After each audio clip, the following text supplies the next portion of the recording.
Hello, ഈ വീഡിയോയിൽ ഞാൻ ഷെയർ ചെയ്യുന്നത് വളരെ സിമ്പിളായിട്ടുള്ള വളരെ ടേസ്റ്റി ആയിട്ടുള്ള ഒരു മട്ടൻ കറിയുടെ റെസിപ്പിയാണ്. അപ്പോൾ ഇന്ന് ഇഫ്താറിന് വേണ്ടിയിട്ട് ഞാൻ റെഡിയാക്കിയ എൻ്റെ ഒരു സ്പെഷ്യൽ മട്ടൻ കറിയുടെ റെസിപ്പി വളരെ സിമ്പിളാണ്, വളരെ ഈസി ആയിട്ട് വളരെ പെട്ടെന്ന് തന്നെ റെഡിയാക്കാൻ പറ്റിയ ഒരു മട്ടൻ കറി. ബാച്ചിലേഴ്സിനും അതുപോലെ തന്നെ തുടക്കക്കാർക്കും എളുപ്പത്തിൽ കുക്ക് ചെയ്യാൻ പറ്റുന്ന ഒരു ഈസി ആയിട്ടുള്ള മട്ടൻ കറിയുടെ റെസിപ്പി. അപ്പോൾ ഞാൻ മട്ടൻ നന്നായിട്ട് ക്ലീൻ ചെയ്ത് നന്നായിട്ട് വാഷ് ചെയ്ത് എടുത്തതാണ്. അപ്പോൾ ഞാൻ ഒരു പോർഷൻ മാറ്റി ഫ്രിഡ്ജിലേക്ക് വെക്കുകയാണ്. ഇന്ന് ഒരു ഹാഫ് kg ഈ ഒരു പോർഷനാണ് നമ്മളിന്ന് കുക്ക് ചെയ്യാനായിട്ട് എടുക്കുന്നത്.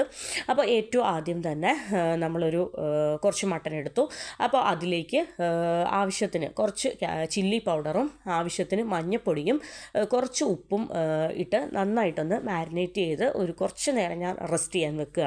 അപ്പോൾ ഇതെന്ന് പറയുന്നത് ഓപ്ഷണലാണ്, വേണ്ടവർക്ക് ഈ ഒരു കാര്യം ചെയ്താൽ മതി. ഞാൻ സാധാരണ ചിക്കനിലാണേലും മട്ടനിലാണേലും ബീഫിലാണെങ്കിലും ആദ്യം കുറച്ച് പൊടികൾ ഇട്ടിട്ട് ആദ്യം കുറച്ച് നേരം ഒന്ന് റെസ്റ്റ് ചെയ്യാൻ വെക്കാറുണ്ട്. അപ്പോൾ നമ്മൾ മട്ടന് വേണ്ടി എടുത്തിരിക്കുന്നത് ഒരു 2 സവോള, ഒരു മീഡിയം സൈസ് 2 സവോളയും പിന്നെ കുറച്ച് കറിവേപ്പില, ആവശ്യത്തിന് വേണ്ടിയിട്ടുള്ള ഗ്രീൻ ചില്ലി, ജിഞ്ചർ, ഗാർലിക്ക്, പിന്നെ ഒരു ഹാഫ് ടൊമാറ്റോ. അപ്പോൾ ഞാൻ ഒരു 1/2 കിലോ മട്ടന് വേണ്ടിയിട്ടാണ് ഞാൻ ഈ ഒരു ക്വാണ്ടിറ്റിയിലുള്ള സാധനങ്ങൾ എടുത്തിരിക്കുന്നത്. അപ്പോൾ ഞാൻ ഒന്ന് ക്രഷ് ചെയ്തെടുക്കുകയാണ്. അപ്പോൾ ഇഞ്ചിയും വെളുത്തുള്ളിയും പച്ചമുളകും കൂടി ഒന്ന് ക്രഷ് ചെയ്ത് എടുക്കാൻ പോവാണ്. അപ്പോൾ വളരെ സിമ്പിളായിട്ടുള്ള ഒരു കറിയാണ്, എല്ലാവരും കോമൺ ആയിട്ട് വെക്കുന്ന ഒരു കറിയാണ്. എങ്കിലും ഞാൻ എൻ്റെ ഇഫ്താർ റെസിപ്പീസ് ഷെയർ ചെയ്യുന്നതിൻ്റെ ഒപ്പം തന്നെ എൻ്റെ ഇന്നത്തെ സ്പെഷ്യൽ മട്ടൻ കറിയും കൂടി ഒന്ന് ഷെയർ ചെയ്യാമെന്ന് വിചാരിച്ചു. അപ്പോൾ ഞാൻ മട്ടൻ കറി വെക്കാനായിട്ടുള്ള പരിപാടിയിലാണ്. അപ്പോൾ നമ്മൾ കുറച്ച് കൂടുതൽ നേരം നമ്മുടെ മട്ടനൊക്കെ ഒന്ന് റെസ്റ്റ് ചെയ്തതിന് ശേഷം നമ്മളിതാ കുക്ക് ചെയ്യാനായിട്ടുള്ള പരിപാടിയിലേക്ക് കയറുകയാണ്. അപ്പോൾ ഞാൻ കുക്കർ എടുത്തു, കുക്കറിൽ വെളിച്ചെണ്ണ ഒഴിച്ചു. അപ്പോൾ എണ്ണയൊക്കെ നന്നായിട്ട് ചൂടായി വന്നപ്പോൾ നമ്മൾ ആവശ്യത്തിന് ഉലുവ ഇട്ട് കൊടുത്തു. അപ്പോൾ ഉലുവയൊക്കെ ഒന്ന് പൊട്ടിയതിന് ശേഷം നമ്മൾ ഇഞ്ചി, വെളുത്തുള്ളി, പച്ചമുളക്. അപ്പോൾ നമ്മൾ സാധാരണ നമ്മൾ എളുപ്പത്തിന് വേണ്ടിയിട്ട് ബോട്ടിലിൽ ginger garlic paste, readymade ginger garlic പേസ്റ്റൊക്കെ ഇടാറുണ്ട്.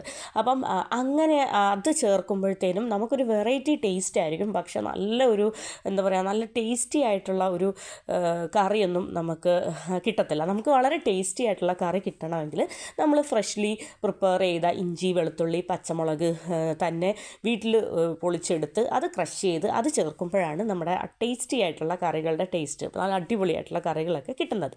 അപ്പോൾ വളരെ ധൃതിയിൽ വളരെ സ്പീഡൊക്കെ ആയിട്ട് ഗസ്റ്റൊക്കെ വരുമ്പോഴത്തേനും നമുക്ക് എല്ലാത്തിനും പൊളിച്ചുകൊണ്ടൊന്നും ഇരിക്കാൻ പറ്റാത്ത സമയങ്ങളിൽ നമ്മൾ അങ്ങനെയുള്ള ബോട്ടിൽഡ് ജിഞ്ചർ ഗാർലിക് പേസ്റ്റൊക്കെ ഡിപ്പെൻഡ് ചെയ്യാം, അതൊന്നും പ്രശ്നമല്ല. അല്ലാതെ നമ്മൾ ചെറിയൊരു ക്വാണ്ടിറ്റി നമ്മൾ 2-3 പേർക്ക് വേണ്ടിയിട്ടൊക്കെ ഉണ്ടാക്കുമ്പോൾ മസ്റ്റായിട്ടും ഇങ്ങനെ തന്നെ ജിഞ്ചറും ഗാർലിക്കും പ്രിപ്പയർ ചെയ്യുന്നതായിരിക്കും ഏറ്റവും നല്ലത്. അപ്പോൾ നമ്മളിതാ ഇഞ്ചി, വെളുത്തുള്ളി, പച്ചമുളക് ഒക്കെ ഇട്ടു. അതിൻ്റെ പച്ചമണം ഒക്കെ മാറിയതിന് ശേഷം 2 സവാള ഞാൻ നീളത്തിൽ കട്ട് ചെയ്തത് അതിട്ടു. അതിനുശേഷം 1 തക്കാളി ഇട്ട് കൊടുത്തു. പിന്നെ ഇതിലേക്ക് ഞാൻ പൊടികളായിട്ട് നമുക്ക് എരിവിന് വേണ്ടിയിട്ടുള്ള ചില്ലി പൗഡർ, മല്ലിപ്പൊടി, മഞ്ഞൾപ്പൊടി, ഗരം മസാലപ്പൊടി, പെരിഞ്ജീരകപ്പൊടി അതെല്ലാം കുറച്ച് നേരം ഇട്ട് ലോ ഫ്ലെയിമിൽ വെച്ചു. പൊടികളുടെ പച്ചമണമൊക്കെ ഒന്ന് മാറണം. അപ്പോൾ അതൊക്കെ പൊടികളുടെ പച്ചമണമൊക്കെ മാറി നല്ലൊരു പ്രത്യേക സ്മെല്ല് വന്നപ്പോൾ ഞാൻ എന്ത് ചെയ്തു, നമ്മുടെ റെസ്റ്റ് ചെയ്യാനായിട്ട് പൊടികളൊക്കെ ചേർത്ത് റെസ്റ്റ് ചെയ്യാൻ വെച്ചിരുന്ന നമ്മുടെ മട്ടനും കൂടി ഞാൻ ഇട്ട് കൊടുത്തു. എന്നിട്ട് എല്ലാം കൂടി നന്നായിട്ടൊന്ന് ഇളക്കി യോജിപ്പിക്കണം. അപ്പോൾ നന്നായിട്ട് ഈ മസാലയും മട്ടനും എല്ലാം കൂടെ കുറച്ച് കൂടുതൽ നേരം ഒരു 5-10 മിനിറ്റ് കിടക്കട്ടെ.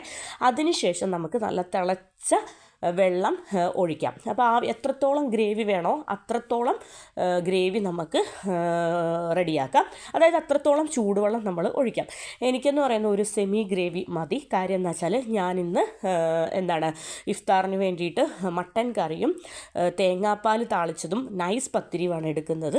അപ്പോൾ തേങ്ങാപ്പാൽ താളിച്ചത് എടുക്കുന്നത് കൊണ്ട് തന്നെ എനിക്ക് മട്ടൻ കറിക്ക് വളരെ സെമി ആയിട്ടുള്ള ഗ്രേവി മതി. അപ്പോൾ വളരെ ടേസ്റ്റി ആയിട്ടുള്ള മട്ടൻ കറി പ്രിപ്പയർ ചെയ്യാൻ പോവാണ്, പ്രിപ്പയർ ചെയ്തുകൊണ്ടിരിക്കുകയാണ്.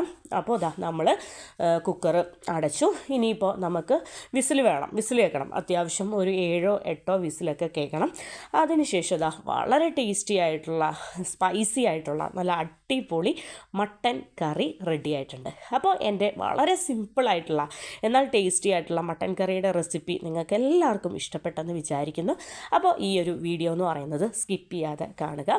അപ്പോൾ എൻ്റെ ബാക്കിയുള്ള ഇഫ്താർ വിശേഷങ്ങളും നോമ്പുതുറ വിശേഷങ്ങളൊക്കെ ആയിട്ട് ഞാൻ വേറൊരു വീഡിയോയിൽ വരുന്നതായിരിക്കും. അപ്പോൾ ഇന്നത്തേക്ക് ഇത്രയൊക്കെയുള്ളൂ. അപ്പോൾ താങ്ക് യു ഫോർ വാച്ചിങ്. അപ്പോൾ വളരെ ടേസ്റ്റി ആയിട്ടുള്ള കുറച്ച് തിക്ക് ഗ്രേവി ആയിട്ടുള്ള ഒരു ടേസ്റ്റി ആയിട്ടുള്ള അടിപൊളി മട്ടൻ കറിയാണ്. അപ്പോൾ എല്ലാവരും ട്രൈ ചെയ്യുക. Thank you for watching.